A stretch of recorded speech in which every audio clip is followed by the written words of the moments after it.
This is my new Senseo 7820 coffee maker. When I say new, I mean I bought it on eBay for 150 bucks and I was really excited to see it come up for auction. In my opinion, the Senseo is the best coffee maker that's ever been made. I've had K-cups and I've had Nespressos and I've had every type of press and funnel coffee maker because I have 4 grown kids. So we've tried it all, and this is the best cup of coffee and the best system with the least waste and the best cost of all of those. So I'm just going to show you how to get it started and then how to put it away when you need to store. If you're not familiar with the unit, what I love about it so much is not only the incredible cup of coffee that it makes, because it's using steam, it gives you a cup of coffee with crema on top. I mean, it's just like a perfect cup of espresso. But in addition to all that, these little pods, which are for sale on Amazon and lots of other places, are about 29 cents a piece. So if you're buying an espresso or something else fancy like that, you're in for $1.20 for every single cup. You just take the little coffee pod, which is nothing but a coffee filter pressed together with coffee inside. You set it in the pod holder. It goes right into the machine. You close it, and then when you power it up and then hit either 1 cup or 2 cups, it makes you coffee. What I love about that in the end is this is what the package looks like. It's made out of almost no plastic. Like, the waste in this is minimal. When you're done, you've got a biodegradable coffee pod. You don't even have to tear this thing apart. You can throw it in your garden. You can do whatever. When you take an espresso or a K-cup, you get so much plastic and trash with every single cup of coffee. I feel bad about even drinking it. So that's why I love this machine. The coffee is incredible, it's inexpensive, and it's low waste. When you get a Senseo, whether it's from a thrift store, eBay, or someone just blesses you with it, first thing you have to do is fill the water reservoir. This is the tank that holds all the water. The 7820 has a larger capacity than the regular Senseo that you find most often, but it works exactly the same. Once you have the water in the back, inside here is a boiler. This gets hot and basically creates steam. What makes this coffee maker so great is it has all the convenience of a drip coffee maker, but it creates its coffee essentially with steam, like an espresso machine, without all the hassle and cleaning and everything else that an espresso machine has. Whether you got this completely clean and empty and no one's ever used it, or whether the boiler inside here is still full of old nasty water that was shipped to you when you got it, the first thing you got to do is clean out the inside. So you hit the power button to get it started, and you don't really want to wait for the boiler to heat up. That's not the point. You got to put a big tank underneath the thing and push both of these buttons at the same time. This is the single cup and the double cup. What that's going to do is start pulling water from the reservoir. You can see it dropping in the back there, through the boiler, and then out of the tank, and then into the receiver. And this is going to keep going until it runs out of water. So when it's done, you're going to know that the boiler inside has had all the nasty water purged, or at least if it was empty, now it's full of clean water from your tank. Listen, you'll hear the difference between the pump running right now and the sound that it makes when it runs out of water.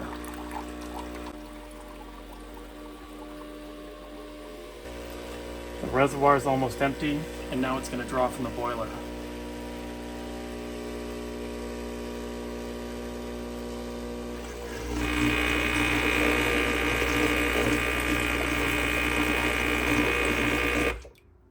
And then once it starts pulling the water from the boiler, it has a sensor and it stops. Don't walk away from this thing, because I broke my last Pyrex when I walked away and left it like that, and it shook it right off at the end and smashed it on the floor. So one thing I want to know is, once you run the startup process, pushing both those buttons and pulling all that water through, is the boiler still full? Because if so, then if you store this thing for a month or a year, or get an extra one and put it in your attic, you're going to have disgusting water in there, and you need a way to get it out. So I just want to find out and prove that it's actually still stuck in there after you run that process. So I got my old jug of food color, and against my better judgment, I'm going to put some green water in there, and then we're going to see if the green water comes out after that process. All right, so now we're going to run the startup process with the green water. Notice there's clear water coming out first, because that's in the boiler right now. And it just turned green. So all that water, almost a cup, was trapped inside the boiler and would have been stored with the machine if you left it for a really long time.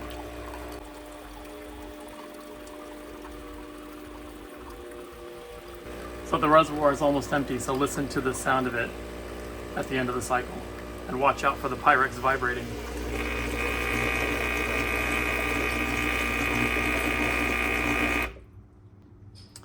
So now I got about 3 more cups of clean water. The reservoir is pretty empty. Get rid of that last drop of green.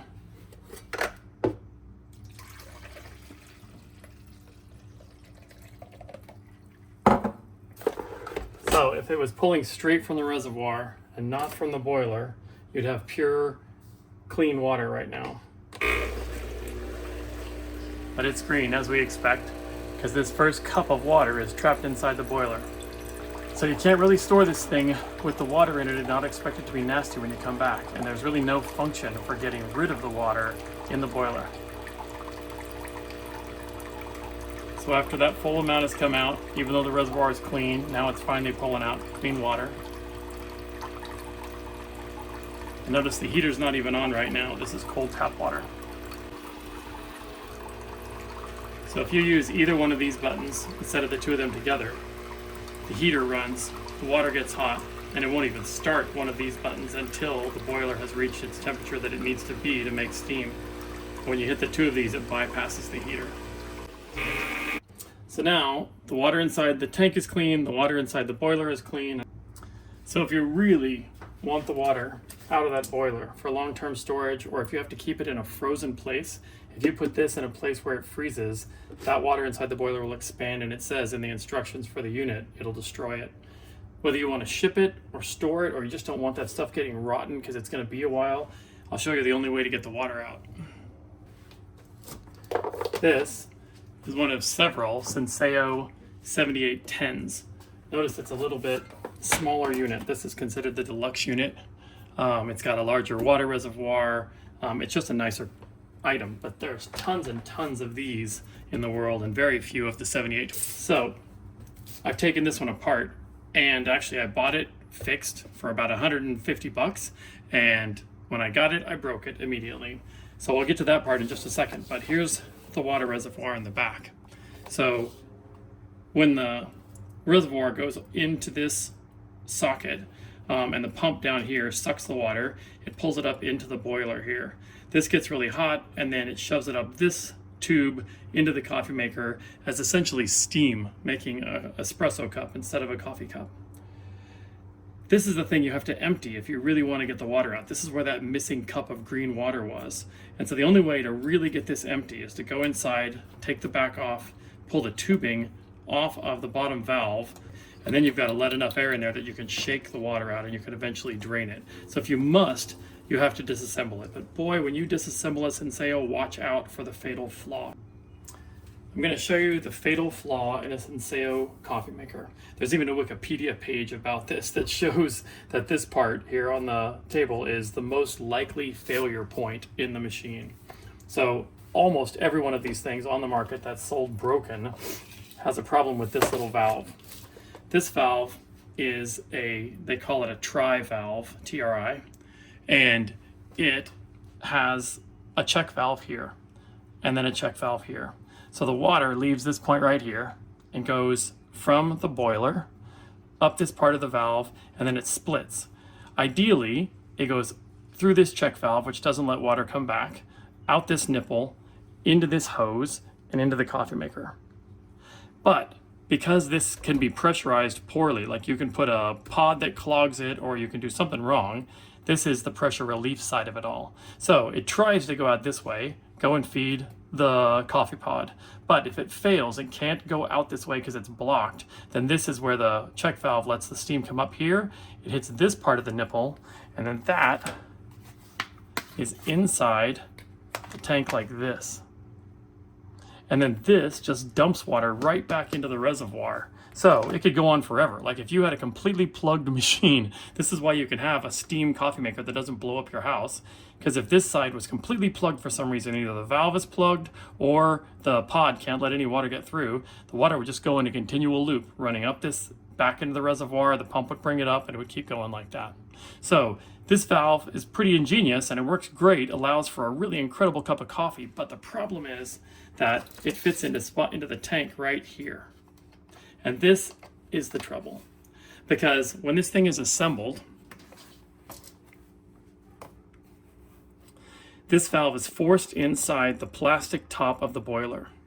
And any amount of pressure on this valve, like if you're taking the plastic cover off to drain it and you accidentally drag on it, if you pull on this hose, anything will snap it off right there. As you can see, this one has been done. When I bought this one for 150 bucks, it was in great shape. When I took it apart, I broke yet another tri-valve. I've broken almost every one of these that I have because it's so incredibly fragile. I've never even seen the other side of this valve right here. Let me show you.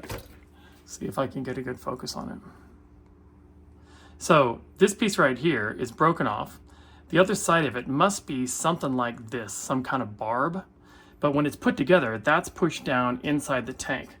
The boiler has a little key slot with two little prongs. And so it looks like this thing fits down in there and then twists and locks inside.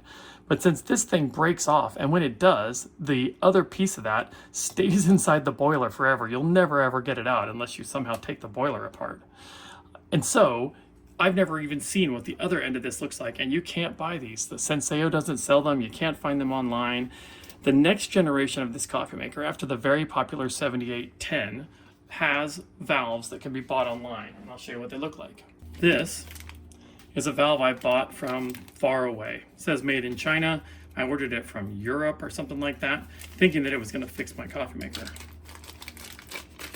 You can see they look a whole lot alike. Very, very similar. The problem is this barb right here is not what the other side of this one is supposed to look like. This barb right here actually goes on a Senseo like this one. Yes, I have a lot of broken Senseos. This is also a 7810. You don't really know which one you're getting when you buy it. This is the oldest style of boiler with this super weak valve in it. This is the better idea that they came up with after this. If you notice, this boiler that's in here now has a metal nipple on the actual boiler right there. So when this is put together, and this is the valve that goes with this particular unit, then there's a little piece of hose that clamps on the little metal nipple, clamps on the plastic barb, and then everything else about this valve is just like the other 7810. It's got the double check valves, it's got the pressure return valve, and it sits in there and does its job in a much more stable way. But there's tons of these and they're all broken. I have actually taken this on my other coffee maker before I bought this 7820 and attached additional tubing here and jury rigged it so that I could get it to fit inside this, and it would sit right there. I had some shrink tube and some cable clamps and all kinds of stuff that I went to Ace Hardware and bought all the pieces. And I was able to get it right back into that spot where it would vent back into the tank, and it works, and it's at my other property and it's doing a great job. So every other piece inside this unit is very modular. If you've got a bad pump, you can replace it. If you've got a bad boiler, you can replace it. Everything is pretty straightforward if you're just a little bit mechanically inclined. But you can't do anything about that nipple because you can't get a part that fits and you can't get the old nipple out. So if you find one online for parts that still has the tri-valve intact, buy it. Take the whole unit out, be very careful not to put any pressure right there, and mount it in any other Senseo, and you've got a brand new, fantastic coffee maker. Because this has a boiler which gets hot and deposits minerals from the water inside the boiler that I showed you, it's important that you descale the coffee maker about every 3 months or something like that. All you have to do is take some kind of scaling solution, and it's supposed to be citric acid based, not anything else that's harsh. And you take that, whether it's a powder or a liquid, you dump it into the reservoir, and then you run an entire reservoir through the boiler using the same startup method that we talked about, using both buttons so it pulls all the water until the reservoir is totally empty. Then you just fill the reservoir up a couple more times, do it a couple more times, and the machine will just keep on going without getting clogged, losing capacity, or anything like that. So just be sure to take care of it, since that water is always inside the boiler. All right, I hope that helps. Thanks for listening.